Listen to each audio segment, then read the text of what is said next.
विश्वविद्यालय अनुदान आयोग यूजीसी के नए promotion of equity in higher education institutions regulations 2026 को लेकर छिड़ा विवाद उत्तर प्रदेश की राजनीति में बड़ा मुद्दा बनने जा रहा है। उच्च शिक्षा संस्थानों में समान अवसर सुनिश्चित करने के लिहाज से लाया गया यह नियम सत्तारूढ़ भाजपा सरकार के लिए सिरदर्द साबित हो सकता है। विपक्षी दल खासकर समाजवादी पार्टी, बहुजन समाज पार्टी और कांग्रेस इस विवाद को जातिगत समीकरणों और छात्रों के असंतोष से जोड़कर इस विरोध में उतरने की तैयारी में है। विशेषज्ञों का मानना है कि मुद्दा 2027 के यूपी विधानसभा चुनाव से पहले राज्य की राजनीति को नए सिरे से ध्रुवीकृत कर सकता है। जहां जाति आधारित वोट बैंक हमेशा निर्णायक भूमिका निभाते हैं, अगर ये विवाद जल्द नहीं सुलझा तो भाजपा के वोट बैंक को नुकसान पहुंच सकता है, क्योंकि विपक्ष ओबीसी दलित गठबंधन को मजबूत करने के साथ ही ऊपरी जातियों को भी लुभा सकता है। विवाद क्या है? यूजीसी ने जनवरी 2026 में नए नियम लागू किए, जिनका मकसद विश्वविद्यालयों और कॉलेजों में जाति, लिंग, धर्म या अन्य आधार पर भेदभाव को रोकना है।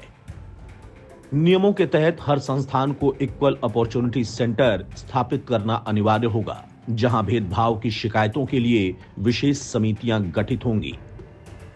साथ ही 24 घंटे की हेल्पलाइन और शिकायतों पर तय समय में कार्रवाई की व्यवस्था भी इसमें शामिल है। यूजीसी ने चेतावनी दी कि पालन न करने पर जुर्माना या अन्य कार्रवाई हो सकती है। हालांकि इन नियमों की आलोचना हो रही, विरोध कर रहे छात्रों लोगों का कहना है कि समितियों को दिए गए अधिकारों से झूठे आरोपों का खतरा बढ़ गया है और बचाव के लिए कोई मजबूत मैकेनिज्म नहीं है। यूपी के कई विश्वविद्यालयों जैसे Lucknow university, Banaras Hindu university BHU और इलाहाबाद यूनिवर्सिटी में छात्रों और शिक्षकों ने प्रदर्शन शुरू कर दिया है। दिल्ली में यूजीसी मुख्यालय के बाहर सामान्य वर्ग के छात्र बड़े पैमाने पर विरोध प्रदर्शन कर रहे हैं। यूपी में राजनीतिक प्रभाव।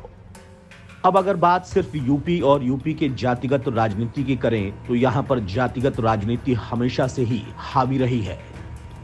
वहां यूजीसी विवाद ने नई लकीरें खींच दी हैं। राज्य की आबादी में ऊपरी जातियां ब्राह्मण, ठाकुर करीब 20% के साथ ही महत्वपूर्ण वोट बैंक हैं। यहां पारंपरिक रूप से भाजपा के साथ ये जुड़े रहे हैं, लेकिन इस विवाद ने उन्हें नाराज कर दिया है, क्योंकि वो नियमों को रिवर्स डिस्क्रिमिनेशन के रूप में देखते हैं। विशेषज्ञों का कहना है कि मुद्दा ऊपरी जातियों के वोटों को भाजपा से दूर कर सकता है। 2019 और 2022 के चुनावों में इन जातियों ने भाजपा को मजबूत किया था, लेकिन अब असंतोष बढ़ रहा है। यह असंतोष 2027 में उल्टा असर भी दिखा सकता है। राजनीतिक नजरिए से देखा जाए तो ऊपरी जातियां अगर भाजपा से दूर हुई तो उसे पूर्वांचल और अवध क्षेत्र में 10 से 15% वोटों का नुकसान हो सकता है। 2022 में ब्राह्मण वोटों ने 50 से ज्यादा सीटें दिलाई थीं, लेकिन अब यह असंतोष 2027 में उल्टा प्रभाव दिखा सकता है। विपक्ष इसे रिवर्स डिस्क्रिमिनेशन का मुद्दा बनाकर ऊपरी जातियों को अपनी ओर खींचने के प्रयास में है, जो कि चुनावी समीकरणों को बदलने के लिए काफी है।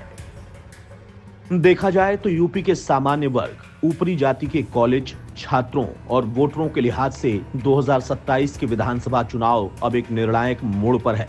राज्य में सामान्य वर्ग की आबादी अनुमानित रूप से 18 से 20% है।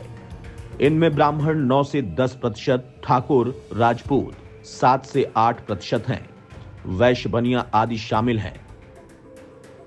यह कुल मतदाताओं में लगभग 20 से 22% का वोट बैंक बनता है। 2022 के विधानसभा चुनाव में भाजपा ने ऊपरी जातियों के 75 से 80% वोट हासिल किए थे, जिसने पार्टी को 255 सीटों पर जीत दिलाई थी। लेकिन यूजीसी के promotion of equity in higher education institutions regulation 2026 विवाद ने सामान्य वर्ग के कॉलेज छात्रों, खासकर BHU, Lucknow university, Allahabad university आदि में पढ़ने वालों में गहरा असंतोष पैदा कर दिया है।